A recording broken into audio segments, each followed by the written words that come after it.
السلام علیکم ورحمۃ اللہ وبرکاتہ. الحمد للہ رب العالمین، والصلاة والسلام علی اشرف الانبیاء والمرسلین نبینا محمد وعلی آلہ واصحابہ اجمعین وبعد. یقول اللہ سبحانہ وتعالی اعوذ باللہ من الشیطان الرجیم اللہ لا الہ الا هو الحی القیوم لا تأخذه سنة ولا نوم له ما في السماوات وما في الارض من ذا الذي يشفع عنده الا باذنه يعلم ما بين ايديهم وما خلفهم الى آخر الآیہ. آیت الکرسی میں اللہ تبارک و تعالیٰ کی جو بہت ساری صفات، اللہ تبارک و تعالیٰ کی الوہیت، ربوبیت، اس کی عظمت اور اس کے علم کی وسعت وغیرہ خوبیاں بیان کی گئی ہیں. اس ضمن میں اللہ تبارک و تعالیٰ ارشاد فرماتا ہے من ذا الذی یشفع عنده الا باذنہ. کون ہے جو اللہ تبارک و تعالیٰ کے پاس سفارش کر سکے سوائے اس کے جسے اللہ تبارک و تعالیٰ اجازت دے دے؟ کون ہے جو اللہ تبارک و تعالیٰ کے پاس سفارش کر سکے گا سوائے اس کے جسے اللہ تبارک و تعالیٰ اجازت دے دے، یا سوائے اللہ تبارک و تعالیٰ کی اجازت کے بعد؟ گویا کہ اللہ تبارک و تعالیٰ نے یہ جو سوال کا انداز ہے، استفہام سوال کون ہے، یہ استفہام انکاری ہے. مطلب اس کا یہ ہے کہ کوئی نہیں ہے ایسا جو اللہ تبارک و تعالیٰ کے یہاں اللہ تبارک و تعالیٰ کے پاس سفارش کر سکے گا جب تک کہ اللہ تبارک و تعالیٰ اسے اجازت نہ دے دے.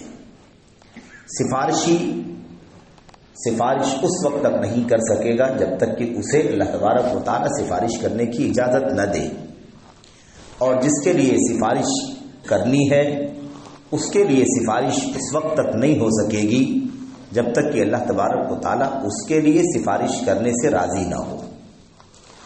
دو شرطیں سفارش کے لیے ضروری ہیں. قیامت کے دن اللہ تبارک و تعالیٰ کے سامنے سفارش کرنے کی کوئی جرأت نہیں کر سکے گا، ہمت نہیں کر سکے گا.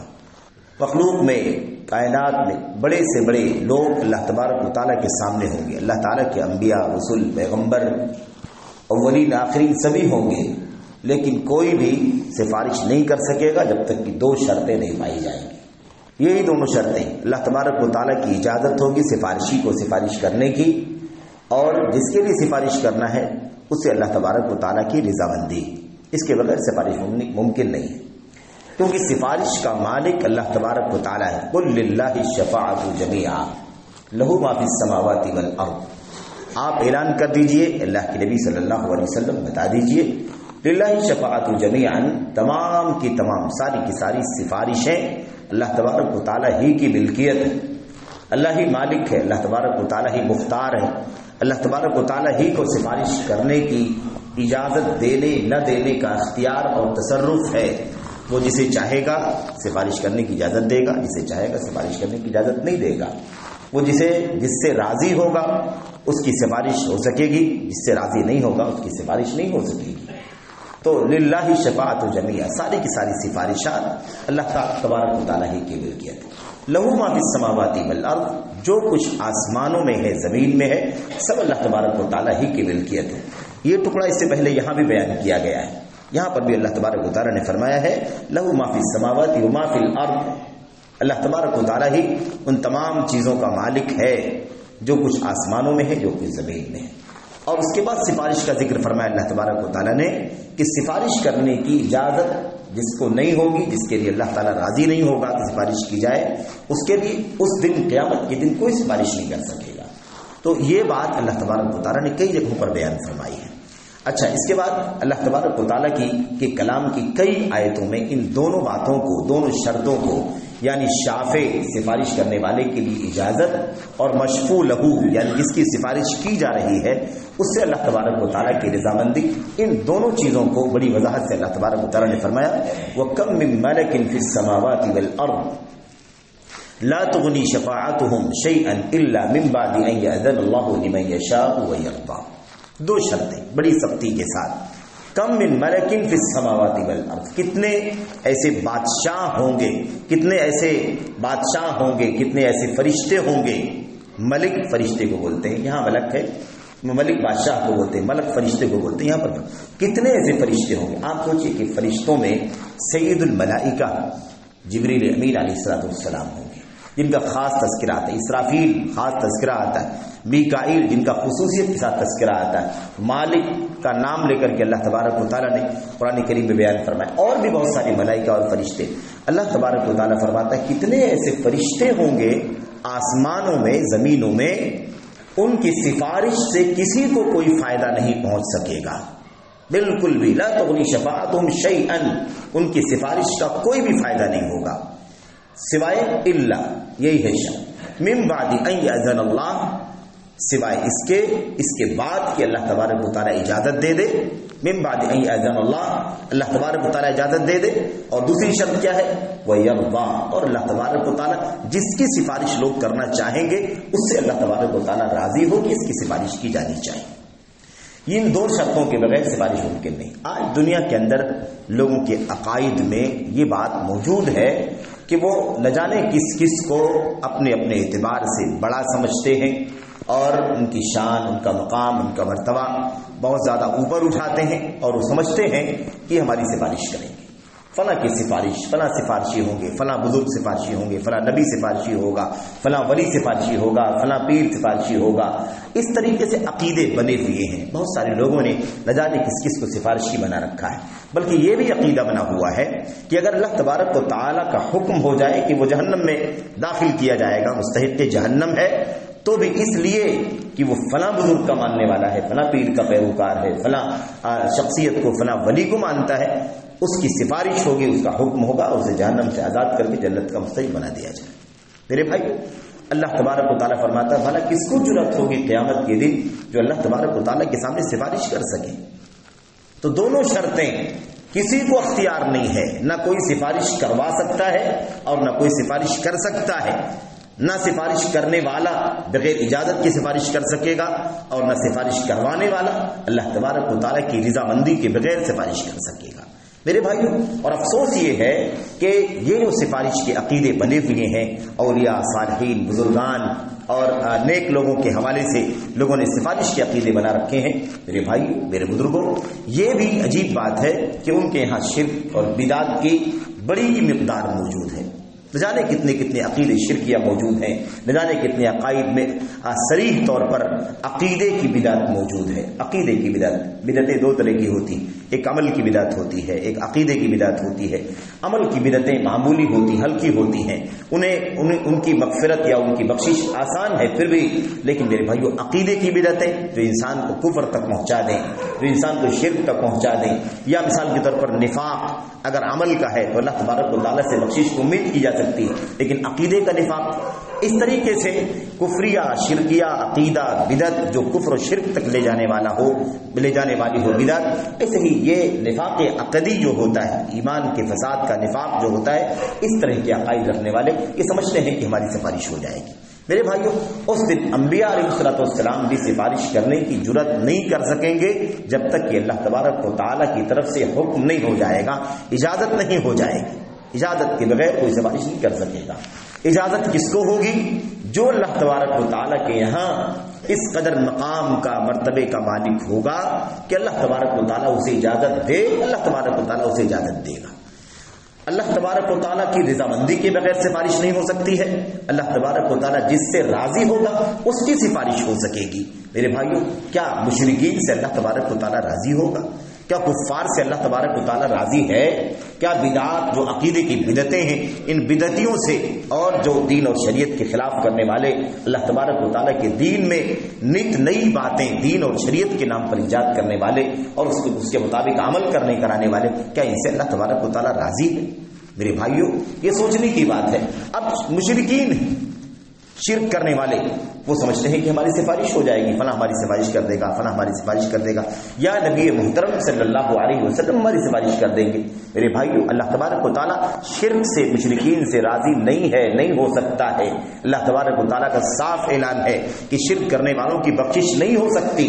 جو دنیا میں شرک کر رہے ہیں وہ بغیر توبہ کے دنیا سے چلے جائیں، تو بھلا ان کی بخشش نہیں ہو سکتی ہے تو ان کی سفارش اللہ تبارک و تعالیٰ کیسے کسی کو کرنے کی اجازت دے سکتا ہے؟ بہت واضح ہے۔ جن سے اللہ راضی ہے. اللہ ایمان سے راضی ہے, مومنوں سے راضی ہے. اللہ تعالیٰ توحید پرستوں سے راضی ہے. اللہ سنت کے حاملین سے راضی ہے. اللہ تبارک و تعالیٰ اپنے دین و شریعت میں جو حلال و حرام کی پابندیاں بتائی گئی ہیں اس کی پابندی کرنے والے, اس کا پاس و لحاظ کرنے والوں سے راضی ہے. بھلا شرک سے, مشرکین سے, کفر سے, کفار سے, نفاق سے, منافقین سے, عقیدے کی بدعت اور عقیدے کی بدعتیوں سے اللہ تبارک و تعالیٰ کیسے راضی ہو سکتا ہے؟ اس لیے ان کی سفارش ممکن نہیں کسی بھی صورت میں. اللہ تعالیٰ ان سے راضی نہیں ہو سکتا. صاف صاف بات ہے. کہتے ہیں کہ اللہ کے نبی صلی اللہ علیہ وسلم ہماری سفارش کر دیں گے, ہماری سفارش کریں گے, ہماری سفارش کریں گے وغیرہ. میرے بھائی, نبی کریم صلی اللہ علیہ وسلم کو ہی اللہ تبارک و تعالیٰ یہ کہہ رہا ہے, آپ کہہ دیجئے, اعلان کر دیجئے کہ ساری سفارشوں کا مالک اللہ تبارک و تعالیٰ ہے.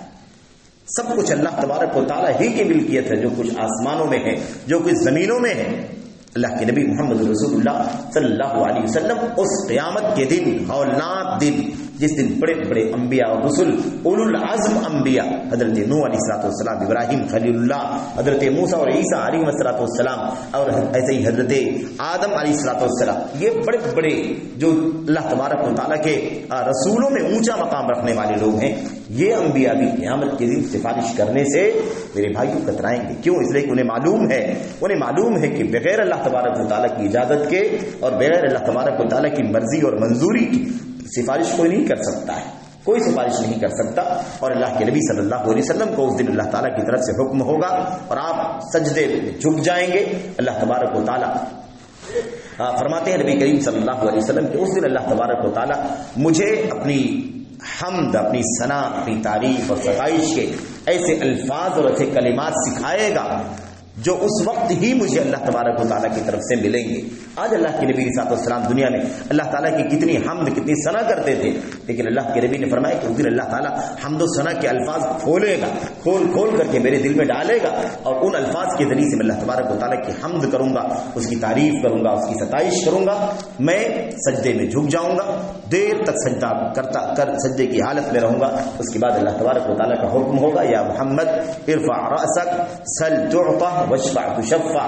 اے محمد صلی اللہ علیہ وسلم, آپ اپنا سر اٹھائیے, سجدے سے سر اٹھائیے اور مانگیے, جو بھی مانگنا ہے مانگیے, آپ کو دیا جائے گا. آپ جو بھی دعا کریں گے اللہ تعالیٰ آپ کی دعا کو قبول فرمائے گا.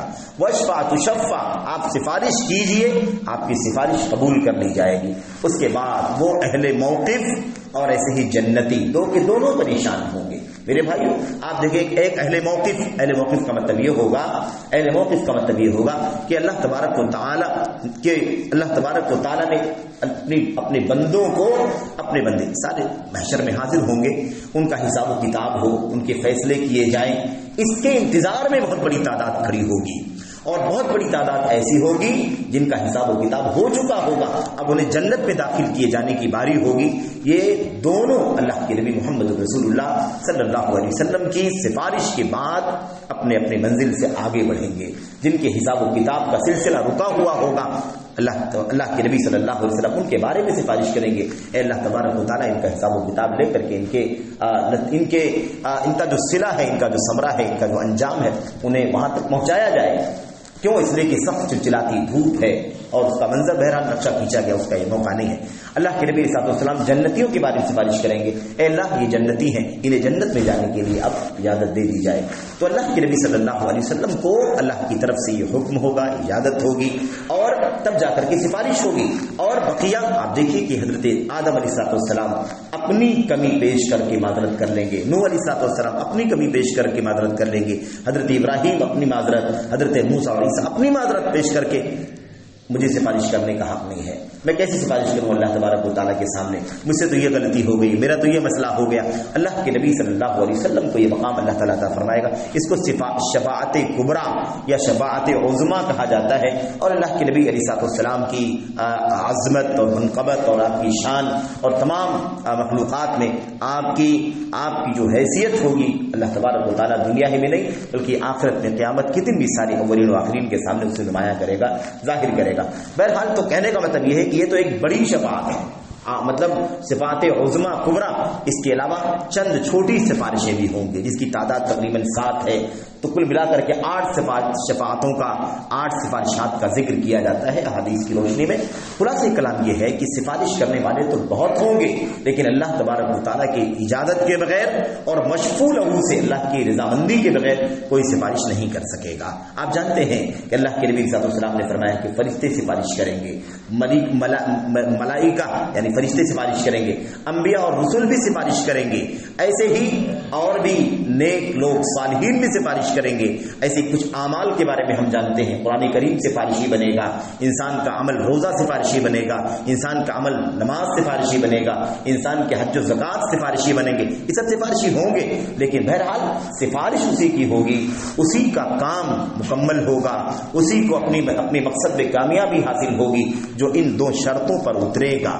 سفارش کے لیے رضامندی، اذن اور رضا، اذن اور رضا ان دونوں کے بغیر سفارش ممکن نہیں۔ اسی بات کو اللہ تبارک و تعالیٰ اس انداز سے بیان فرمایا ہے کہ من ذا الذی یشفع عنده، بھلا کون ہے جو اللہ تبارک و تعالیٰ کے پاس سفارش کر سکے گا، الا باذنہ، سوائے اللہ تبارک و تعالیٰ کی اجازت کے۔